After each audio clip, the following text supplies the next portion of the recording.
இது அணு ஆயுத கதிர்வீச்சை உண்டாக்கக்கூடிய ஆபத்தை உண்டாக்கும் என்கிற செய்திகளையும் இன்றைக்கு ஈரான் விடுத்திருக்கக்கூடிய சூழல்ல இரவு முழுவதும் ஈரான் மீது நடத்தப்பட்டிருக்கக்கூடிய தாக்குதல்கள் இதுவரைக்கும் கிட்டத்தட்ட 34க்கு மேற்பட்டவர்கள் கொல்லப்பட்டிருக்கிறார்கள் ஈரானுக்குள்ள என்கிற செய்திகள் வெளியாகி இருக்கிறது. அதிலும் குறிப்பாக இன்றைக்கு ஹைஃபா மேல நடத்தப்பட்டிருக்கக்கூடிய தாக்குதலுடைய புகைப்படங்கள் வந்திருக்கு. அதை நீங்க முன்னாடி பார்க்க முடியும்.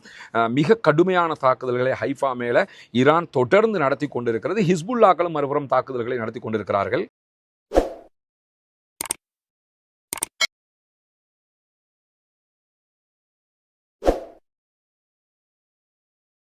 அஸ்ஸலாமு அலைக்கும் வரஹ்மத்துல்லாஹி வபரகாத்து. அன்பிற்கினிய சகோதர சகோதரிகளே, நம் அனைவர் மீதும் ஏக இறைவனுடைய அமைதியும் கருணையும் உண்டாகட்டுமாக என்கிற உயரிய பிரார்த்தனைகளோடு தொடர்ச்சியாக ஈரான் மீதான அமெரிக்க இஸ்ரேலிய ஆக்கிரமிப்பு தாக்குதல்கள் தொடர்பான செய்திகளை நம்ம பார்த்து வர்றோம்.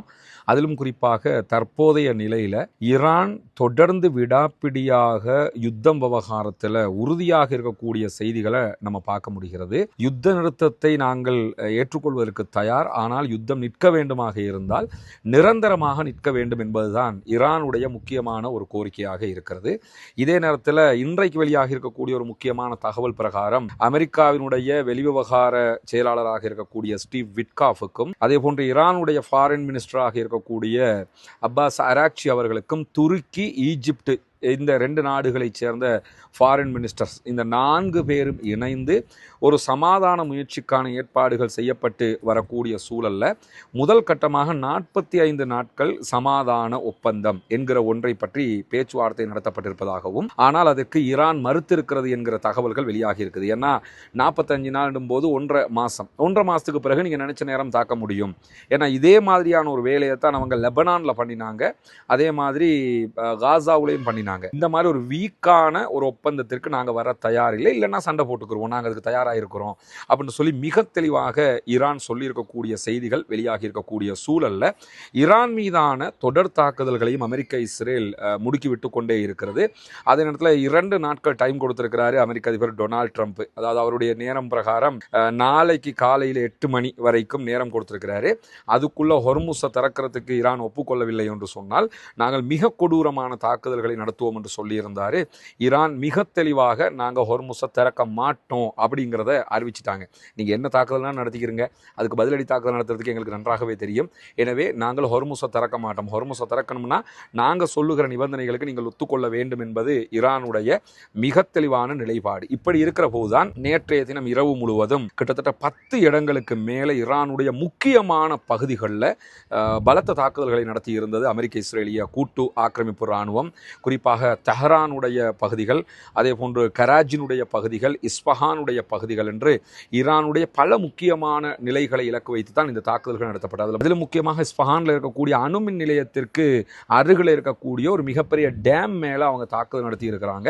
இது அணு ஆயுத கதிர்வீச்சை உண்டாக்கக்கூடிய ஆபத்தை உண்டாக்கும் என்கிற செய்திகளையும் இன்றைக்கு ஈரான் விடுத்திருக்கக்கூடிய சூழல்ல இரவு முழுவதும் ஈரான் மீது நடத்தப்பட்டிருக்கக்கூடிய தாக்குதல்கள் இதுவரைக்கும் கிட்டத்தட்ட 34க்கு மேற்பட்டவர்கள் கொல்லப்பட்டிருக்கிறார்கள் ஈரானுக்குள்ள என்கிற செய்திகள் வெளியாகி இருக்கிறது. அதிலும் குறிப்பாக ஈரானுடைய ஷெரீஃப் தொழில்நுட்ப பல்கலைக்கழகத்தின் மீது தாக்குதல் நடத்தப்பட்டிருக்கு. ஷெரீஃப் தொழில்நுட்ப பல்கலைக்கழகத்தில் பல கட்டிடங்கள் மேலே இலக்கு வைத்து தாக்குதல் நடத்தியிருக்கிறார்கள். இந்த தாக்குதல் எல்லாம் நீங்க எடுத்து பார்த்தீங்கன்னா ஒரு விஷயத்தை நீங்க தெளிவா புரிஞ்சு கொள்ள முடியும். என்னன்னா, ஈரான் மீதான அமெரிக்க இஸ்ரேலிய தாக்குதல், லெபனான் மீதான அமெரிக்க இஸ்ரேலிய தாக்குதல், அதே போன்று காசா மீதான அமெரிக்க இஸ்ரேலிய தாக்குதல்கள், இந்த 3 இடங்களையும் அவங்க நடத்தக்கூடிய இந்த தாக்குதல்கள்ல இதுவரைக்கும் அளிக்கப்பட்ட இடங்கள் எல்லாம் எடுத்துக்கிறங்க. பொதுமக்களுடைய அவர்கள் வாழக்கூடிய வீடுகள் மேல தாக்குதல் நடத்தப்படும், மருத்துவமனைகள் மேல தாக்குதல், ஸ்கூல்ஸ் மேல தாக்குதல், பல்கலைக்கழகங்கள் மேல தாக்குதல், இது மாதிரி எல்லாமே பொதுமக்களுடைய பப்ளிக் ஸ்ட்ரக்சர் மேல தான் தாக்குதல் நடத்துவாங்க. ஆனா ஈரான் இதுவரைக்கும் நடத்தி இருக்கக்கூடிய தாக்குதல்களை நீங்க எடுத்துக்கிட்டீங்கன்னா, ஈரானுடைய நாட்டின் மேல நடத்தப்பட்ட முதல் தாக்குதல்லையே 200க்கும் மேற்பட்ட குழந்தைகள் கொல்லப்படுகிற அளவுக்கு ஒரு ஸ்கூலை இலக்கு வைத்து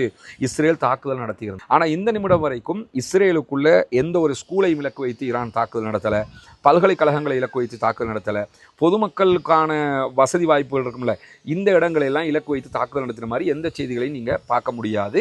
இந்த அளவுக்கு தான் ஈரானுடைய தாக்குதல்கள் இருக்கு. அதை தாண்டி நீங்க காசாவுக்குள்ள இந்த நிமிடம் வரைக்கும் காசாவினுடைய பார்டரை திறக்க மாட்டோம், காசாவுக்குள்ள உணவு, தண்ணீர், மருந்துகள் அனுப்ப மாட்டோம்னு சொல்லி விடாப்பிடியாக இஸ்ரேல் நிற்கக்கூடிய சூழல்ல இவ்வளவு பாரிய யுத்தத்திலையும் ஹொர்முஸை மூடி வைத்திருக்கக்கூடிய ஈரான் ஹொர்முஸ் வழியாக மருத்துவ பொருட்கள் உணவுகள் செல்வதற்கு எந்த தடையும் இல்லை என்று அறிவித்திருக்கிறது. மருந்துகளை தாராளமாக ஹொர்முஸ் வழியாக நீங்கள் கொண்டு போக முடியும் இருக்கிறாங்க. இதுதான் ஈரானுடைய போங்காகவும் அமெரிக்க இஸ்ரேலிய ஆக்கிரமிப்பு இராணுவங்களுடைய போங்காகவும் இருக்கிறது. ஏன்னா மனிதநேயம் பற்றி பேசுகிற பாடம் நடத்த நினைக்கிற இவர்களுடைய லட்சணம் என்ன, ஈரானுடைய லட்சணம் என்னங்கிறத நீங்கள் புரிந்து கொள்ள முடியும். இதே நேரத்தில் இன்றைக்கு ஈரானும் பலத்த பதிலடி தாக்குதல்களை இஸ்ரேல் மேல நடத்தி இஸ்ரேலுடைய வடக்கு நகரங்கள் கிரியாத் ஷமோனா உள்ளிட்ட நார்த்து பகுதிகள் மேல தான் மிக உச்சமான தாக்குதல்கள் நடத்தப்பட்டிருக்கு. குறிப்பாக ஹைஃபா மேல மிக கடுமையான தாக்குதல் ஹைஃபாவில் இருக்கக்கூடிய இராணுவ மத்திய நிலையம் மேல நடத்தப்பட்டிருக்கு. இதுவரைக்கும் அதில் 3 பேர் கொல்லப்பட்டிருக்கிறார்கள் என்றும் 16க்கும் மேற்பட்டவர்கள் படுகாயம் அடைந்திருக்கிறார்கள் என்கிற செய்திகளும் வெளியாகி இருக்கிறது. இன்றைக்கு ஹைஃபா மேல நடத்தப்பட்டிருக்கக்கூடிய தாக்குதலுடைய புகைப்படங்கள் வந்திருக்குது. அதை நீங்க முன்னாடி பார்க்க முடியும்.